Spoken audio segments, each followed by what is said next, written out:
अस्सलाम वालेकुम viewers. Doctor Huma Chishti, general physician and consultant, vice president, community of homeopath Pakistan. आज जैसा कि आप देख रहे हैं बहुत ज़्यादा फोगी वेदर है और इसमें फोगी वेदर में क्या है कि बहुत ज़्यादा जो चांसेस होते हैं वो चेस्ट इन्फेक्शन के और खांसी के बहुत ज़्यादा चांसेस होते हैं। आपको ये बताती चलूँ कि आजकल बहुत ज़्यादा क्लिनिकल केसेस देखने में आ रहे हैं, खांसी, चेस्ट इन्फेक्शन, बुखार, ये चीज़ें बहुत ज़्यादा देखने में आ रही हैं। और जिस वाले से बात करूँगी आपसे, तो ये आपको बताती चलूँ कि आप देख रहे हैं मेरा चैनल होम्यो डॉक्टर हुमा।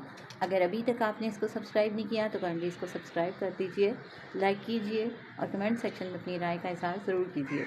हवा में नमी का जो तनासुब बढ़ जाता है और उसके साथ ही साथ जो पोल्यूशन हो जाती है, ये तमाम चीज़ें मिलकर जो इन्वायरमेंट क्रिएट करते हैं, और फोग, ये सब मिल के ऐसे इन्वायरमेंट क्रिएट करते हैं कि उसकी वजह से सांस के प्रॉब्लम बहुत ज़्यादा सामने आते हैं, चेस्ट कंजेशन हो जाती है और खांसी बहुत ज़्यादा होती है। माय डियर व्यूअर्स, क्वेश्चन ये पैदा होता है कि सर्दी के आते ही और फोग के साथ इसका क्या ताल्लुक़ है। तो नमीदार हवाएं जो होती हैं, जिनमें नमी होती है और साथ में ये फोग होती है, उसमें चेस्ट इन्फेक्शन और खांसी की तकलीफ क्यों बढ़ जाती हैं, क्वेश्चन ये है। तो उसमें ऐसा होता है कि हमारी जो म्यूकोजल लाइनिंग होती है वो डिस्टर्ब होती है, कमज़ोर हो जाती है इन तमाम इन्वायरमेंट के क्रिएट होने से। और इस तरह से क्या होता है कि इस तरह उसकी कमज़ोरी की वजह से बैक्टीरिया और वायरस जो हैं वो इन्वेजन आसानी से कर लेते हैं और इंसान बीमार हो जाता है, इम्यूनिटी वीक होती है। डियर व्यूअर्स, आपको धुंध नज़र आ रही होगी और ये जो धुंध है इसमें PM2.5 किस्म के जो मुज़र ज़रात होते हैं वो सीने में जलन, सांस में जलन, फेफड़ों में जो है वो कंजेशन पैदा करते हैं और इनकी सांस लेने की जो कारकर्दगी है उसको डिस्टर्ब करते हैं और इस तरह से सीने में जकड़न होती है, खांसी होती है, बलगम होती है। इसके साथ ही साथ क्या होता है कि जिस्म का दिफाई निज़ाम यानी इम्यून सिस्टम वीक हो जाता है और बच्चों और बड़ों में यानी बूढ़ों में स्पेशली क्या होता है कि दमा के केसेस यानी एज़मेटिक केसेस ज़्यादा हो जाते हैं, खांसी और सांस लेने की तकलीफ़ बढ़ जाती हैं। और सर्दियों में और इस तरह के मौसम में ख़ुसूसन जो है वो पानी पीने की शरह भी कम हो जाती है, तो जो म्यूकस होता है वो ज़रा सयाल किस्म का हो जाता है, यूँ कह लीजिए कि गाढ़ा हो जाता है और यूँ बलगम जो है स्पुटम वो जमने की कैफियत पैदा होती है और इस तरह से ये स्टेगनेंट होके वो इन्फेक्शन पैदा करता है और सीने में जकड़न हो जाती है। सीने में ऐसी जकड़न के जिसमें जो है वो बलगम बाहर नहीं आ रहा होता, हमारी मेडिसिन एंटीमोनियम टार्ट बहुत अच्छा काम।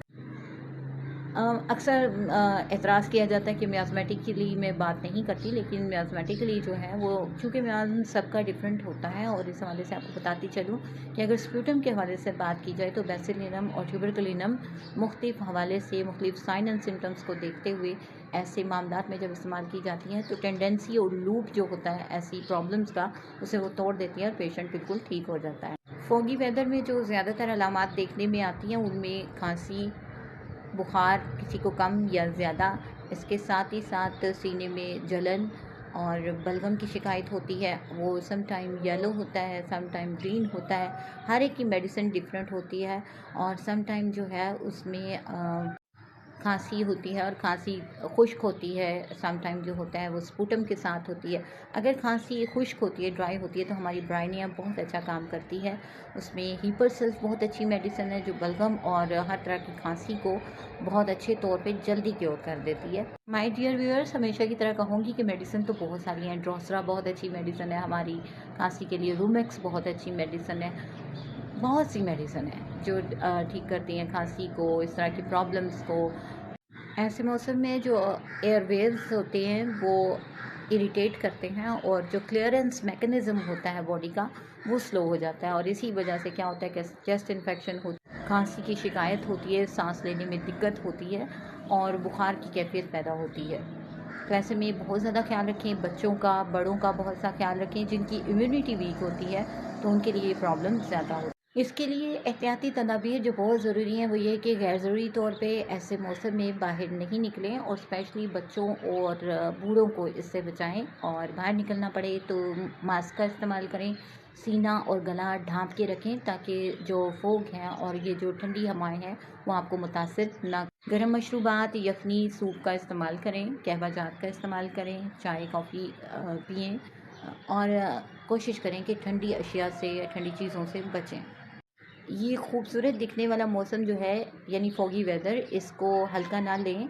बर वक्त अपनी जो है वो ट्रीटमेंट लीजिए। अगर इस किस्म की कोई सिम्टम आप देखते हैं और महसूस करते हैं तो ज़रूर अपने डॉक्टर से रुजू कीजिए। अपना बहुत सा ख्याल रखिए, मुझे दुआ में याद रखिए। अल्लाह हाफ़िज़।